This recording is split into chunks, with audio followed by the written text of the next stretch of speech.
Pasca Nikita Mirzani mengabarkan jika Loli sedang berurusan dengan kepolisian London, ia pun membagikan video curhat di sosial media yang mengungkapkan kerinduannya kepada almarhumah ibunda tercintanya. Ia seakan berkaca pada sang putri yang kini memberontak terhadap dirinya. Nikita Mirzani seperti merasakan betapa kasih sayang ibundanya dahulu begitu luar biasa kepada dirinya. Bukan hanya perjuangan almarhumah agar bisa menghidupi anak-anaknya, tapi juga nasihat yang selalu diingatnya hingga kini. Sudah berusaha untuk menjadi ibu yang tahan banting agar anak-anaknya menjadi orang yang baik di kemudian hari. Namun, apa yang kini dirasakan Nikita seperti di luar harapan. Lantas, seperti apa sebenarnya kondisi Loli yang sudah pindah tempat tinggal di London? Dan seperti apakah hubungan Loli dengan Mami Eda? Mendengar konflik antara Nikita Mirzani dan Loli, sejumlah selebriti seperti Roy Kiyoshi dan Irma Darmawangsa pun ikut merasa prihatin. Lantas, seperti apakah anjuran keduanya terhadap Nikita Mirzani maupun Loli agar konflik keduanya pun bisa berakhir? Apa yang membuat keduanya menganjurkan Loli agar kembali kepada Nikita Mirzani dan juga meminta maaf? Pemirsa, bersama Intens Investigasi, kami hadirkan kabar terkini, terpercaya, dan teraktual.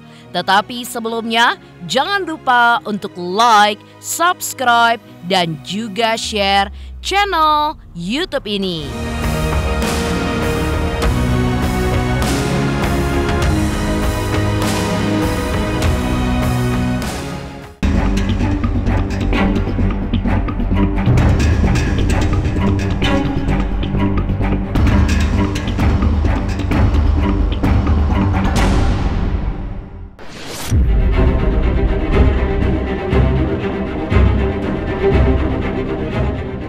Prahara Nikita Mirzani dengan Loli masih terus berlanjut.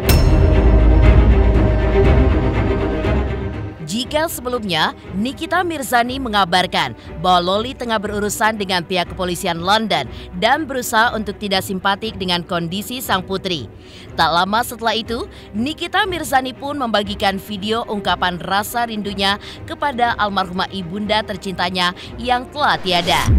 Dengan kata yang penuh rasa pilu, Nikita pun mencurahkan isi hatinya dan menjelaskan jika dirinya sudah tumbuh dewasa. Tak hanya itu saja, Nikita Mirzani pun juga berterima kasih kepada almarhumah ibundanya karena telah mendorongnya untuk menjadi manusia yang tahan banting. Ya, seperti diketahui, momen curhat ini pun dilakukan Nikita Mirzani di tengah konfliknya dengan Loli yang kini berani hidup jauh darinya meski terkesan memberontak kepada sang bunda. Mama, lihat deh, anak perempuanmu semata wayang, dia sudah tumbuh menjadi seorang yang dewasa. Bahkan hampir menua. Maksud aku bukan berarti benar-benar tua ya. Tapi di usiaku yang sekarang rasanya udah gak pantas buat ngerengek pria hidup yang gak sesuai dengan harapan. Sudah banyak hal yang tanpa diminta menjadi tugas yang harus aku selesaikan. Aku selalu ingat apa yang sering mama bilang dulu, kalau aku harus jadi manusia yang kuat seperti mama. Harus tahan banting, harus siap patah, harus siap memikul beban berat yang mungkin gak semua orang bisa melakukannya. Ma, tolong yakinkan aku bahwa saat ini aku harus mulai percaya dan mulai ikhlas bahwa hidup ini sudah diatur sedemikian indah. Yakinkan aku bahwa hal-hal yang ada di depan mata bisa dijalani dengan sebaik-baiknya. Mama, andai kamu ada di samping aku saat ini, aku mau peluk erat dan bilang makasih. Makasih sudah menguatkan aku. Ma, mikirin dulu. Gue tuh cari uang, susah payah, malam jadi pagi, pagi jadi malam. Buat gue tuh semua itu kan gue perjuangkan untuk anak-anak gue kelak, supaya nanti mereka mendapatkan kehidupan yang layak, pendidikan yang tinggi, bisa banggakan orang tuanya gitu kan, sekelilingnya, keluarganya, itu aja sih. Bahkan yang terbaru, Loli pun memberikan klarifikasi melalui siaran live di sosial media jika benar dirinya berada di kantor polisi London, namun bukan ditahan, melainkan untuk memberikan keterangan bahwa dirinya baik-baik saja. Berdasarkan keterangannya, Loli pun justru mengaku sempat bingung dengan Mami Eda yang melaporkan dirinya dengan status anak hilang. Pindah kemana, Kak? Pindah ke London. Aku sekarang tinggal sendiri, ya. Karena apa? Kenapa, Kak, tinggal sendiri? Ya karena biar nggak ngebebanin orang lain aja, ya. Biar gak ada masalah-masalah lagi ke depannya. Ya, lebih enakan sendiri juga. Jadi kalau mau kemana-mana, mau ngapain lebih bebas, ya. Ya, aku sama Eda itu masih nggak apa-apa ya. Aku sama Eda itu baik-baik aja. Aku masih temenan juga sama Eda. Aku keluar dari temennya Eda juga baik-baik. Ya, aku juga masih kontakan sama Eda. Bukan yang musuh-musuhan, enggak. Karena gimana ya? Karena kan Eda juga pernah baik ke aku. Ya masa iya aku jahat ke dia, kan nggak mungkin ya. Sekolah kan udah mulai ada anak nakal, anak badung, anak susah dibilangin. Nah, itu kan sudah bersosialisasi sama orang itu lebih banyak sama mereka dibanding di rumah, makanya pikirannya udah mulai ngaco gitu kan, makanya keluar kata-kata yang saya menyesal dilahirkan, padahal dia tidak tahu, dia itu kan membangkang saya tuh dari usia 13 tahun. Dia tidak flashback dari usia baru dilahirkan sampai 12 tahun dia masih diberikan kasih sayang. Apa ya gimana ya, setiap perempuan, setiap ibu perempuan pasti pengen memberikan yang terbaik untuk anak-anaknya gitu. Nggak mungkin lah gue kayak gini misalkan, ya kali anak gue mau kayak gitu juga, enggak lah. Nggak ada hubungan sama sekali. Serius? Masih kontak? Masih kontak, Kak? Ya kan saya di blok. Itu udah ada kontak sama sekali kan? Nggak ada. Untuk pantaunya gimana? Yang apa yang harus dipantau? Dalam siaran live-nya, Loli pun juga mengatakan jika dirinya tidak diusir oleh Mami Eda, melainkan Loli sudah pamit. Dan untuk membuktikan hal tersebut, Loli pun kemudian melakukan video call dengan Mami Eda untuk menunjukkan jika hubungannya dengan Mami Eda baik-baik saja. Loli pun juga menjelaskan jika saat ini dirinya pun memang sudah tidak lagi di rumah Mami Eda.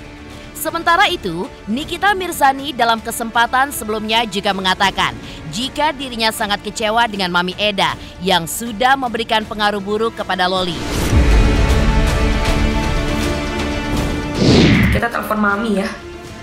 Kita telepon Mami. Mami aku lagi nge-live nih. Mami pengen bilang hai nggak? Tadi Mami nonton itu live. Oh iya. Mami lagi apa? Mami mau tidur. Lalu tutup belakangnya Mami langsung. Mami gelap banget, Mami. Itu supaya mereka tahu. Iya. Iya udah aku tunjukin. Kenapa? Tadi Mami Loli omong pintar, itu pas, bagus sekali. Clear, bersih-bersih. Biar mereka tahu. Kita ada baik-baik. Iya, ada baik-baik. Marah baik, ya namanya satu rumah biasa begitu. Ciao. Ciao. I'll talk to you guys tomorrow. Bye-bye. Bye-bye. Bye-bye. Dah ya guys ya, tuh kan buktinya kan. Apa coba buktinya? Aku masih baik-baik aja kan sama Mami, sama Eda, sama keluarganya Eda ya. Jadi jangan bikin berita yang aneh-aneh lagi ya. Karena apa yang kalian bikin berita itu fitnah, hoax to the max. Mereka yang memberikan tempat tinggal untuk anak itu, yang harusnya anak itu menimba ilmu ya, yang saya sudah bayar, tapi nggak tahu di brainwash apa.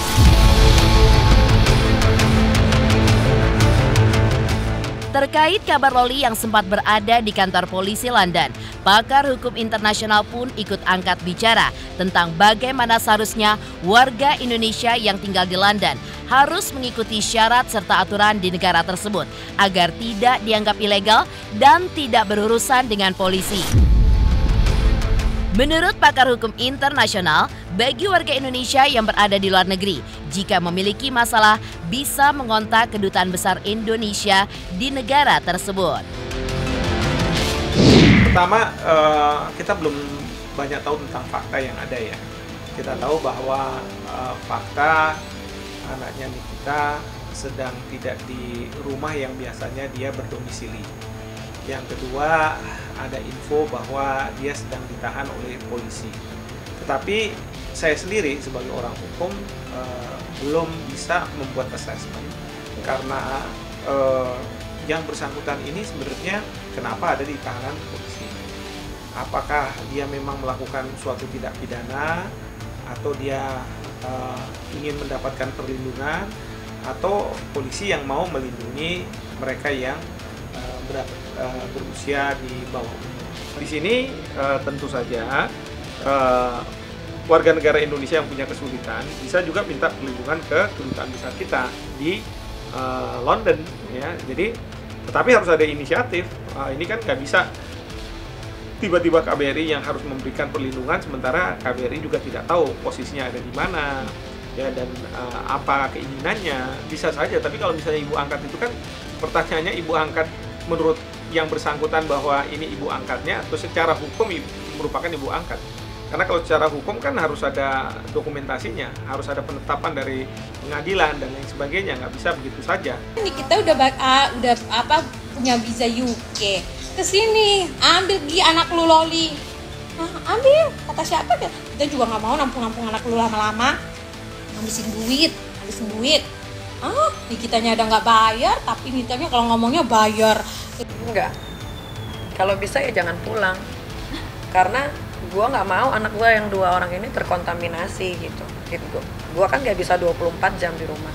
Kalau gue sekarang, kalau anak gue yang satu seperti itu, ya gue harus jaga yang 2 ini jangan sampai seperti itu.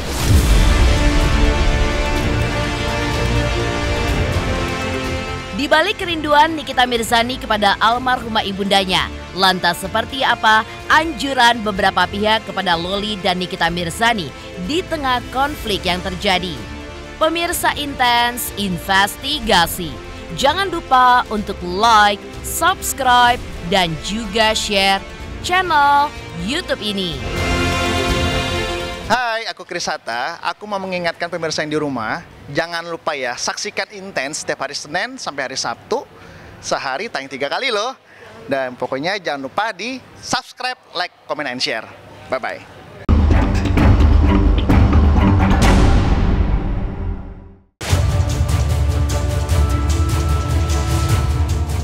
Di saat Nikita Mirzani yang merasa rindu kepada almarhumah ibundanya, di sisi lain, perseteruan yang terjadi antara Loli dengan Nikita rupanya sudah diketahui oleh Roy Kiyoshi. Ya, Roy Kiyoshi merasa prihatin atas konflik yang melibatkan ibu dan anak tersebut di sosial media. Roy Kiyoshi juga meminta agar Loli sebaiknya meminta maaf kepada sang bunda. Karena biar bagaimanapun, Nikita Mirzani adalah ibu kandung Loli, di mana surga berada di telapak kaki ibu. Tak hanya itu saja, Roy Kiyoshi pun juga meminta agar Loli ataupun Nikita Mirzani mau menurunkan ego masing-masing dan bersikap lebih sabar agar tercipta kedamaian. Kalau aku bilang sebenarnya kayak kasusnya Nikita Mirzani dengan anaknya Loli, saya berharap semoga Lolinya itu bisa kembali ke pangkuan ibunya, dan itu kan nanti kita ada karma lagi ya, kalau kita baik sama orang tua nanti kan kita akan kembalinya jadi baik gitu. Jadi ya saya berharap semoga perseteruan antara Nikita Mirzani dengan Loli segera berakhir. Suatu saat pun Loli pun jadi seorang ibu pun akan ngalami hal yang sama gitu. Ya menurut aku antara ibu dan anak ini dua-duanya sih harus menurunan tensi atau nurunin ego masing-masing ya kalau mau rukun kembali kalau menurut aku. Jadi entah itu Nikita Mirzaninya harus lebih sabar lagi, entah kedua Loli juga harus inget surga ada di telapak kaki ibu, itu dua-duanya harus introspeksi diri kalau menurut saya. Senada dengan Roy Kiyoshi, Irma Darmawangsa pun mengaku sangat prihatin atas konflik yang terjadi antara Nikita Mirzani dengan putrinya tersebut. Sebagai ibu yang juga punya anak remaja, Irma Darmawangsa mengatakan jika dirinya tidak gengsi jika harus meminta maaf kepada anaknya usai memarahinya, meski untuk maksud yang baik. Ya, Irma pun memahami kemarahan Nikita Mirzani terjadi lantaran ingin memberikan pelajaran hidup kepada Loli. Namun, Irma Darmawangsa tidak yakin kalau Nikita Mirzani sampai tidak mengakui Loli sebagai anaknya. Dan Loli pun juga menyadari bahwa apa yang dikatakan Nikita Mirzani adalah untuk kebaikannya. Aku sih karena aku juga seorang ibu, seorang orang tua, aku ikut prihatin ya. Terus kalau aku sih paling opini aku kalau untuk Lolinya nih, Loli sebagai seorang anak harus tahu nanti Loli juga akan menjadi seorang ibu gitu kan. Nah kita nih biasa kalau orang tua semarah-marahnya kita sama anak, tapi tetap kita tidak akan pernah menjerumuskan anak. Nah itu yang aku tahu Kak, karena aku juga seorang ibu ya. Tidak pernah akan menjerumuskan anak ke hal-hal yang negatif. Kita kan maunya yang positif lah namanya buat anak kan, sama lah kayak aku buat anak aku. Mana ada sih orang tua mau anaknya gimana gitu kan, nggak mau. Kita kan mau yang terbaik lah buat anak. Mungkin kan karena si Loli karena masih masa-masa ya lagi masa-masa remaja, usia remaja yang masih labil, mungkin Niki hanya memberikan pelajaran sedikit aja gitu kan, supaya Loli tuh mikir ini gimana kamu hidup tanpa orang tua tuh seperti apa susahnya gitu kan. Nah, biar bagaimana kamu akan membutuhkan orang tua gitu kan, membutuhkan orang tua, membutuhkan yang memang darah daging kamu yang ada di samping kamu lah setiap saat. Mungkin itu hanya pelajaran aja sih buat si Loli, tapi kalau dibilang udah tidak mengakui sebagai seorang anak apa, menurut aku sih enggak lah, enggak akan. Di saat Roy Kiyoshi dan Irma Darmawangsa mengimbau agar Loli meminta maaf kepada Nikita Mirzani, ibu kandungnya. Lantas, seperti apa pendapat psikolog terkait konflik ibu dan anak itu? Pemirsa Intens Investigasi, jangan lupa untuk like, subscribe, dan juga share channel YouTube ini. Halo, Assalamualaikum, aku Nyai Fitria. Jangan lupa saksikan Inten. Sehari 3 kali nih kayak minum obat, hari Senin sampai Sabtu. Terima kasih.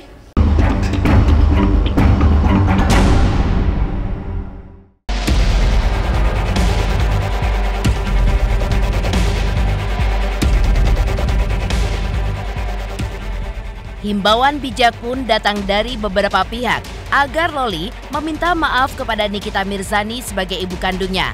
Hal itu pun sejalan dengan pendapat psikolog bahwa anak usia remaja yang memiliki sikap memberontak terhadap orang tua seperti kondisi yang terjadi pada Loli dengan Nikita Mirzani ibu kandungnya, maka sang anak pun harus menyadari bahwa bagaimanapun juga ia harus menghargai orang tua yang telah berperan besar membesarkan dirinya dan juga membiayai seluruh kebutuhan hidupnya selama ini. Sementara itu, bagi orang tua, sikap yang tepat untuk menghadapi anak remaja yang suka memberontak adalah menjadi pendengar yang baik dan juga menjadi teman bicara bagi anaknya yang rasa ingin tahunya pun sangat tinggi dan bisa mengumpulkan informasi dari berbagai arah, entah melalui bacaan, tontonan, ataupun cerita teman-temannya. Anak-anak yang masuk di remaja akhir atau ya sekitar 17 tahun, masuk ke dewasa awal juga gitu, yang mereka butuhkan apa sih? Tempat ternyaman yang bisa dipercaya untuk mereka cerita, diskusi, dan komunikasi yang sifatnya dua arah. Karena apa? Mereka udah pengen tahu tentang banyak hal. Yang mereka butuhkan lagi bukan cuma perintah satu arah atau harus menuruti sebuah kemauan dari orang tua gitu. Mereka menginginkan adanya diskusi yang nyaman. Mereka ingin mereka juga belajar membuat pilihan, dihargai sebagai sosok pribadi yang punya pemikiran sendiri gitu, punya keinginan sendiri. Penyebab terbesar konflik antara remaja sama orang tua itu sebenarnya karena si remaja ini tidak mendapatkan rasa nyaman untuk berbagi kisah hidupnya dengan orang tua, menganggap karena orang tuanya entah terlalu mendominasi, entah tidak terlalu peduli, atau tidak paham dengan keinginan dan perasaannya mereka. Karakteristik anak selain karena menurun dari orang tuanya, juga pasti mencontoh apa yang selama ini orang tuanya tampilkan gitu ya. Jadi kalau memang mau merubah sikap anak, yang pasti memang kita harus merubah diri dulu sebagai orang tua. Kita tidak bisa mengharapkan anak sekonyong-konyong berubah, karena biar bagaimanapun karakteristiknya terbentuk karena asuhan dan pengalaman yang selama ini ia dapatkan dari keluarga.